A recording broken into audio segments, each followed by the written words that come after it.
Hello friends, welcome to vet voyage. और आज जिस टॉपिक के बारे में हम बात करने वाले हैं वो इस इन्वायरमेंट को बहुत ज़्यादा सूट करेगा।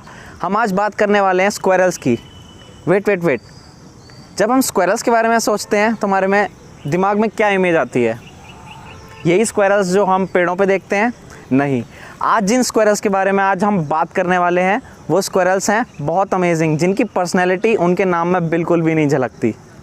So the one is prairie dogs, जो कि सच में डॉग्स नहीं है, बट उनका नाम प्रेरी डॉग्स इसलिए पड़ा क्योंकि दे bark like dogs.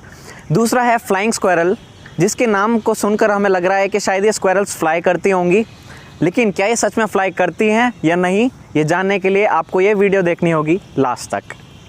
So let's start with 15 amazing facts about prairie dogs. Fact number 15, बरोज, जो कि इनके रहने की जगह होती है। ये इतनी सिंपल नहीं होती। ये ग्राउंड्स में सिर्फ सिंपली होल्स नहीं डिग करते, बल्कि इनके जो बरोज होते हैं उसमें बहुत सारे चैम्बर्स होते हैं, लाइक नर्सिंग चैम्बर्स, जिनमें फीमेल्स अपने ऑफस्प्रिंग्स को फीड करती हैं, नर्स करती हैं। और ये बाकी चैम्बर्स से ज़्यादा डेप्थ पे बनाए जाते हैं सो दैट ये अपने प्रेडेटर से अपने ऑफस्प्रिंग्स को सेफ रख सकें।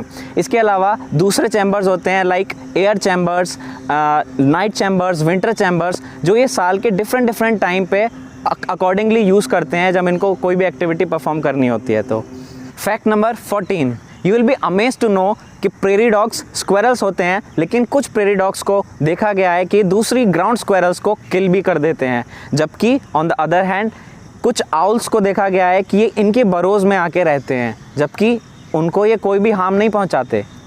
फैक्ट नंबर 13, प्रेरी डॉग्स बहुत ही सोशल एनिमल होते हैं। ये फैमिली ग्रुप्स में रहते हैं। एक फैमिली ग्रुप्स में नॉर्मली एक मेल होता है और एक से ज़्यादा फीमेल्स होती हैं, लेकिन कभी कभी ऐसा भी देखा जाता है कि एक से ज़्यादा मेल्स रह सकते हैं। लेकिन जब ऐसा होता है तो वो जो मेल्स होते हैं उनमें आपस में बिल्कुल भी नहीं बनती। They always show antagonistic behaviour towards each other.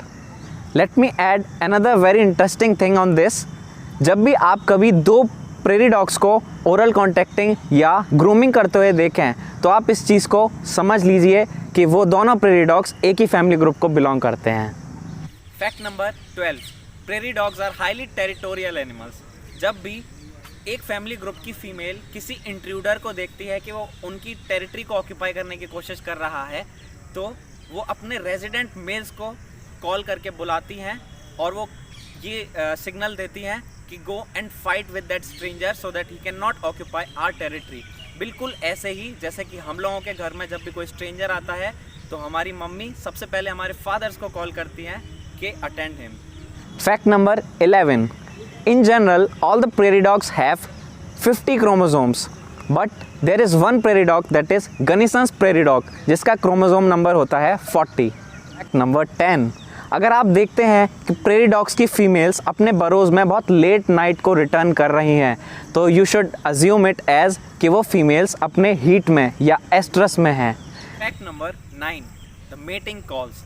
अगर आप प्रेरी डॉग्स को कुछ इस टाइप की कॉल्स लगाते हुए सुन रहे हैं, जिसमें वो 2 to 25 बार्क्स लगाते हैं और हर बार के बाद वो 3 to 15 सेकेंड्स का एक पॉज देते हैं, अगर इस टाइप की कोई भी कॉल आपने सुनी हो तो इट इज़ सिग्निफाइंग कि वो अपने मेट्स को अट्रैक्ट करने के लिए।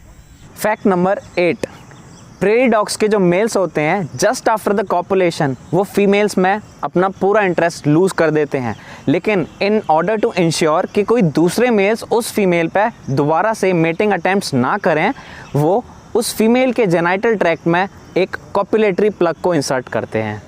Fact number 7, nursing and parenting. ये आज तक साइंटिस्ट्स में एक डिबेट का टॉपिक बना हुआ है। कुछ रिसर्चर्स ये मानते हैं कि एक मदर अपने ऑफस्प्रिंग्स के साथ साथ दूसरी मदर के ऑफस्प्रिंग्स को भी ब्रिंग अप कर सकती है, उनको नर्स कर सकती है, जिसको कि हम एलो पेरेंटिंग बिहेवियर भी बोलते हैं। जबकि दूसरी साइड कुछ रिसर्चर्स डिबेट करते हैं कि नहीं, ऐसा सिर्फ तभी पॉसिबल है जब एक मदर दूसरी मदर के ऑफस्प्रिंग्स को अपना ही ऑफस्प्रिंग समझ के कंफ्यूज हो जाए, तभी वो दूसरी मदर्स के ऑफस्प्रिंग्स को नर्स करेंगी। Now fact number 6, that is infanticide. ऐसा देखा जाता है कि जब एक मेल किसी दूसरी फैमिली ग्रुप पे को ऑक्यूपाई करना चाहे तो वो सबसे पहले जो काम करता है वो है उस फीमेल के ऑफस्प्रिंग्स को किल करना। ऐसा करके वो उस फीमेल को जल्दी से एस्ट्रस में ला सकता है। कभी कभी ये भी देखा जाता है कि लैक्टेटिंग मदर्स किसी दूसरी फीमेल के ऑफस्प्रिंग्स को मार देती हैं इस रीज़न से, ताकि जब उसके ऑफस्प्रिंग्स ख़त्म हो जाएं तो वो एज अ सपोर्टर उस पहली फीमेल के लिए काम कर सके। फैक्ट नंबर 5, इसी चीज़ के लिए ये पूरी दुनिया में फेमस हैं, प्रेरी डॉग्स। साइंटिस्ट्स का कहना है कि प्रेरी डॉग्स इकलौते ऐसे ऑर्गेनिजम्स हैं जिनमें नेचुरल कंडीशंस में सबसे ज़्यादा हाईटेक कम्युनिकेशन पाया गया है। जी हाँ, इनके अंदर 3 तरीके की इन्फॉर्मेशन छुपी होती है। जब ये कॉल लगाते हैं तो उसमें इन्फॉर्मेशन होती है कि उनका प्रेडेटर कौन है, कितना बड़ा है और वो उनकी तरफ कितनी तेज़ी से अप्रोच कर रहा है। ये सारी चीज़ों को मिला के हम ये जान चुके हैं कि प्रेरी डॉग्स सच में अपनी कॉग्निटिव एबिलिटीज़ में बाकी एनिमल्स से कहीं ज़्यादा आगे हैं। फैक्ट नंबर 4, प्रेरी डॉग्स को नेचर में सबसे ज़्यादा एडवांस्ड कम्युनिकेटर का दर्जा दिया गया है। इनकी स्टडीज़ से आज तक पता चला है कि there are 11 distinct warning calls that have been yet studied in prairie dogs. इनकी सारी वार्निंग कॉल्स प्रेडेटर के साथ वेरी करती हैं। अगर इनका प्रेडेटर कोई प्रेडेटरी बर्ड है तो वो उस बर्ड के रास्ते में पड़ने वाले जो भी प्रेरी डॉग्स हैं वो अपने आप को जल्दी से सेव करने के लिए बरोस की तरफ भागते हैं। जबकि अगर इनका प्रेडेटर ह्यूमन फॉर्म में आ रहा है तो ये उसका नेचर समझ जाते हैं कि वो थ्रेटनिंग हो सकता है या नहीं हो सकता है, उस हिसाब से ये अपना बिहेवियर चेंज करते हैं। जबकि अगर कोई वाइल्ड डॉग आ रहा है तो ये सारे के सारे अपने बरोस के एंट्रेंस पे जाके खड़े हो जाएंगे और उसको ऑब्जर्व करना स्टार्ट कर देते हैं। जबकि अगर कोई डोमेस्टिक डॉग उनकी तरफ बढ़ता है तो ये सारे प्रेरी डॉग्स उस पर्टिकुलर पॉइंट पर जिस भी जगह थे ये वहीं फ्रीज हो जाते हैं और उसको बहुत ही गौर से देखने लगते हैं। फैक्ट नंबर 3, इनमें सबसे ज़्यादा पेक्यूलियर जो कॉल होती है उसका नाम है टेरिटोरियल कॉल। इसको हम जंप यिप डिस्प्ले बोलते हैं, जिसमें कि हर प्रेरी डॉग ऐसे खड़ा होता है और अपने 4 लेग्स को ऐसे हवा में थ्रो करता है और आवाज़ें निकालता है। इससे होता क्या है, जो आसपास जितने भी प्रेरी डॉग्स हैं वो उसको देख के मिमिक करने लगते हैं, जिसको कि हम एलोमिमेटिक बिहेवियर भी बोलते हैं। इससे वो सारे के सारे अपनी डोमिनेंस दिखाते हैं ताकि उनकी टेरिटरी को कोई कैप्चर करने की कोशिश ना करे। फैक्ट नंबर 2, इनकी जो वार्निंग कॉल्स हैं उनको एल्ट्रुइस्टिक बोला गया है, इस सेंस में कि जब भी कोई प्रेडेटर किसी एक प्रेरी डॉग को देखता है तो वो प्रेरी डॉग आवाज़ें निकालने लगता है। लेकिन उसकी देखी देखा जब दूसरे प्रेरी डॉग्स भी आवाज़ निकालते हैं तो प्रेडेटर एक कंफ्यूज हो जाता है और उसका किसी एक पर्टिकुलर प्रेरी डॉग से फोकस टूट जाता है। इसी वजह से इनकी कॉल्स को वेंट्रीलोक्विस्टिक भी बोला जाता है, जिसका मतलब आवाज़ कहीं और से आए लेकिन अपीयर हो कि बोल कोई और रहा है।